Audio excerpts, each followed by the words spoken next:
बिस्मिल्लाहिर्रहमानिर्रहीम। अस्सलाम वालेकुम।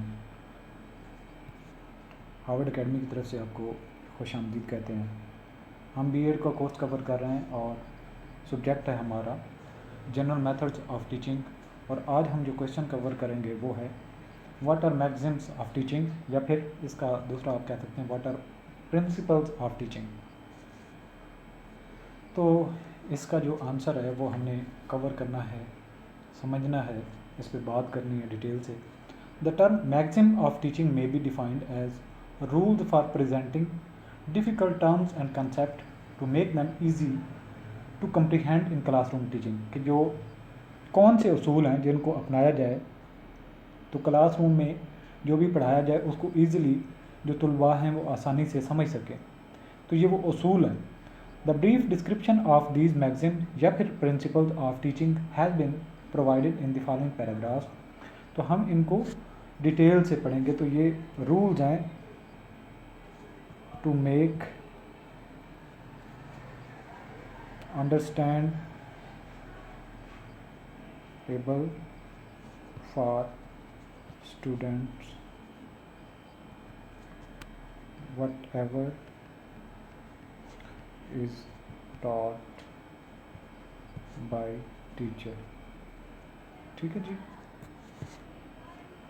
तो सबसे पहला जो उसूल है फ्रॉम सिंपल टू कम्प्लेक्स, कि जो चीज़ें आसानी से समझ सकते हैं उनको आहिस्ता आहिस्ता ग्रेजुअली आप अप लेके जाएं, और फिर मुश्किल चीज़ें उनको आहिस्ता आहिस्ता समझाएं, या फिर मुश्किल जो चीज़ है उसको ब्रेकअप कर लें और हर एक पार्ट को ईज़िली अंडरस्टैंडेबल कर लें। यानी कि वन होल कोई भी चीज़ आप समझाना चाहते हैं तो उसके सीक्वेंस में चीज़ों को बाय पार्ट कर लें।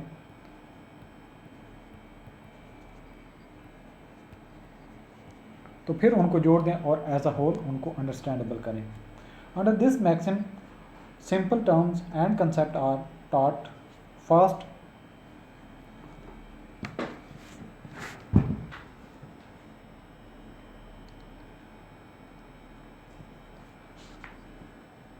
then proceeds to complex thing. In math teachings, simple problems or simple questions are given or practice after the complex type of questions and problem. तो हमने अब तक बात की, अभी तक हमारा जो सब्जेक्ट था जनरल मेथड्स ऑफ टीचिंग, और उसके बाद हमने क्वेश्चन जिसकी बात हम कर रहे हैं व्हाट आर मैक्सिम्स और प्रिंसिपल्स ऑफ टीचिंग, कि हम ऐसी चीज़ें जो क्लासरूम में डिस्कस करते हैं उनको कैसे कम्प्रीहेंसिवली टीच किया जा सकता है, वो कौन से उसूल हैं।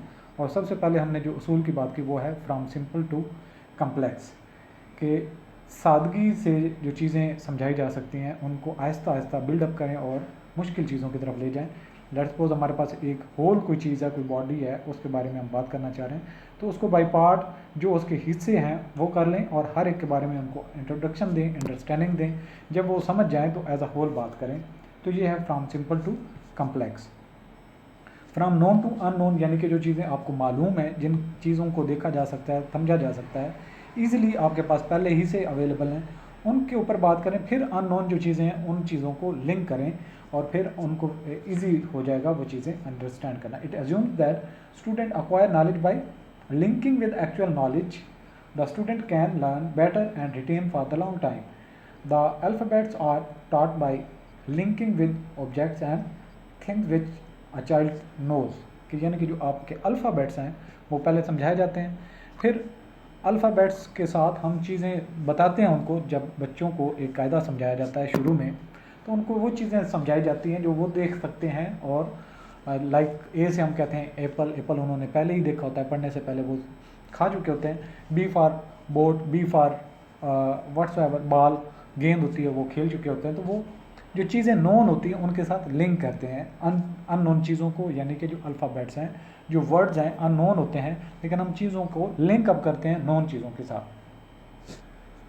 और तीसरा और चौथा जो पॉइंट है ये मिलते जुलते हैं फ्रॉम पार्ट टू होल, यानी कि जो छोटी चीज़ें हैं उनको लिंक अप करें होल के साथ, या फिर होल को करें पार्ट के साथ। जैसा कि यहाँ पे एक ये मैंने आपको एक एग्जांपल, एक बॉडी बताई थी। यहाँ पे उसके हिस्से हैं 1 2 3 4 5 6 7 8। अब ये भी हो सकता है कि आप पूरे फिनोमेना को पहले उनको बताएं कि ये फिनोमेना क्या है। लेट्स सपोज हम हॉकी की एक गेम है उसके बारे में बताते हैं, तो हॉकी की गेम है।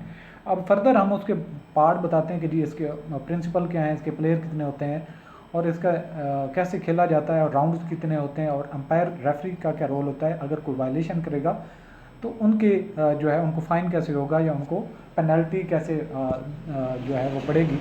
तो ये चीज़ें होती हैं, यानी कि आप पहले होल की बात करते हैं, हॉकी गेम की बात की, फिर उसके उसूलों की बात करते हैं। तो ये है होल टू पार्ट की तरफ हम मूव करते हैं, या फिर पार्ट, यानी कि आप पहले उसकी बात करें कि जी हॉकी एक गेम है, दूसरे नंबर पे उसके इतने प्लेयर होते हैं, तीसरे नंबर पे उसका एक रेफरी होता है, चौथे नंबर पे मैदान में कैसे उतरते हैं और खेल कैसे शुरू होता है, पाँचवें नंबर पे अगर कोई वायलेशन करते हैं ऑन द ग्राउंड तो क्या आपको पेनल्टी पड़ती है।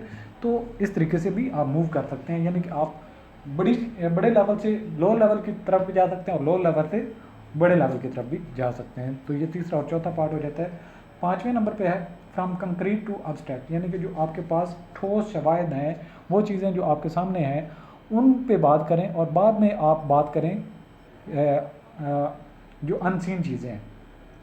अब ये भी दुनिया में हम जब आते हैं तो हमें रिलीजन के बारे में जब चीज़ें बताई जाती हैं तो हमें बताया जाता है कि ज़िंदगी उसूल क्या हैं, और आपने उन उसूलों को ज़िंदगी के किस तरीके से अपनाएंगे तो कामयाब हो सकते हैं। और फिर हमें बताया जाता है कि इसका जो सिला होगा अच्छाई या अच्छे काम करने का वसीला आखिरत में मिलेगा, जो कि अब्स्ट्रैक्ट है, अननोन चीज़ें हैं, उनके बारे में हमें बताया जाता है। The learning of the child is from perception and experience about the objects. After perception, concepts are formed which are partially concrete and partially abstract in nature. At the primary stage, letters and numbers are presented in concrete form, then proceeds to its abstract form. यानी कि जब हम कुछ अल्फाज को सीखते हैं, alphabets को सीखते हैं, तो हमें वन बाई वन दिखाया जाता है और बताया जाता है कि ये चीज़ ए फॉर एप्पल, यानी कि उसके साथ लिंक किया जाता है कंक्रीट के साथ। फिर जब अल्फ़ाबेट्स पे हमें अंडरस्टैंडिंग हो जाती है, फिर हम उसके अल्फाज बनाते हैं, वर्ड्स को सीखते हैं।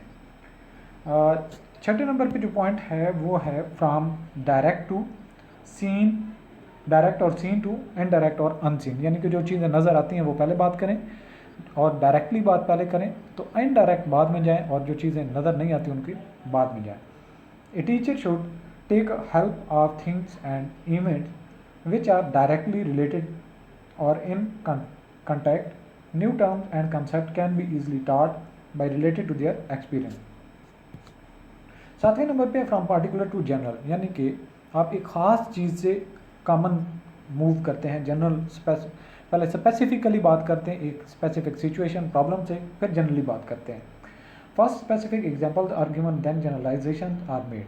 तो इसमें स्पेसिफिक पहले बात की जाती है टॉपिक के मुताबिक, फिर उसको जनरलाइज, उसकी एप्लीकेशन कहाँ कहाँ पे हो सकती है तो ये बात की जाती है। लेट्स सपोज हम बात करते हैं कि हम मैथमेटिक्स सीखते हैं, तो मैथमेटिक्स के पहले हमें सिखाया जाता है, नंबर सिखाए जाते हैं, उनकी एडिशन, सब्सट्रैक्शन, मल्टीप्लिकेशन, और आगे चल के अलजेब्रा सिखाया जाता है, ट्रिग्नोमेट्री, जियोमेट्री, सब कुछ सिखाया जाता है। और उसके फिर बाद हम जनरलाइज करते हैं कि ये मैथमेटिक्स कहाँ कहाँ पे अप्लाई होता है, तो ये मेथड होता है, यानी कि from particular to general. From analysis to synthesis, यानी पहले आप एनालिसिस करते हैं एक एक चीज़ का, उसको तजिया करते हैं, और उसके बाद उसका ओवरऑल होल पर्पस जो है वो बताते हैं। ये है हमारा 8वें नंबर पे पॉइंट, यानी कि an effective teacher first analysis the various aspects of the content, then he tries to integrate और सिंथेसाइज। 9वें नंबर पे जो पॉइंट है फ्रॉम एम्पिरिकल टू रेशनल, यानी कि हर चीज़ का तजर्बा नहीं किया जा सकता, लेकिन हमें तजर्बाती तौर पर कुछ चीज़ें समझाई जाती हैं, सिखाई जाती हैं, फिर हम उनको कॉमनली समझने की कोशिश करते हैं, यानी कि हमारा एम्पिरिकल बेस इतनी स्ट्रांग हो जाती है कि हम रेशनल डिसीजन मेकिंग करना शुरू कर देते हैं। A child acquires most of his learning through observation. The activities of teaching should be so organized that can provide new experience through observation. Then teacher should proceed logical aspect of it. 10वें number पे जो हमारा point है वो है from psychological to logical, कि psychologically चीज़ें कैसे अंडरस्टैंड करते हैं, फिर हम लॉजिक डेवलप करते हैं, यानी कि पहले चीज़ें हम परसीव कैसे करते हैं, हमारी साइकोलॉजी कैसे काम करती है, नफ्सियात कैसे काम करती है, नफ्सियाती तौर पर इंसान क्या परसीव करता है, कैसे थ्रेट होता है, कैसे वो ईजिली चीज़ों को अंडरस्टैंड करता है। फिर हम लॉजिक, जितनी हमारी साइकोलॉजिकल बेहतर होगी, अंडरस्टैंडेबल होगी, फिर हम लॉजिक डेवलप करते हैं या लॉजिकल चीज़ों को डेवलप करने की तरफ मूव करते हैं। टीचर को इस तरीके से सीक्वेंस में लेके चलना है। इन psychological sequence, several factors are taken into consideration: interest, age level, comprehension level, curiosity, previous knowledge, ये सारी की सारी साइकोलॉजी है, इंटरिंग ऑफ बिहेवियर है। And learning of the children और learner, the psychological sequence is natural way of learning. तो ये था आज का हमारा लेक्चर। इंशाल्लाह नेक्स्ट टॉपिक में हम बात करेंगे फीचर्स ऑफ टीचिंग के लिए। तब तक के लिए इजाज़त दीजिए, खुदा हाफिज़।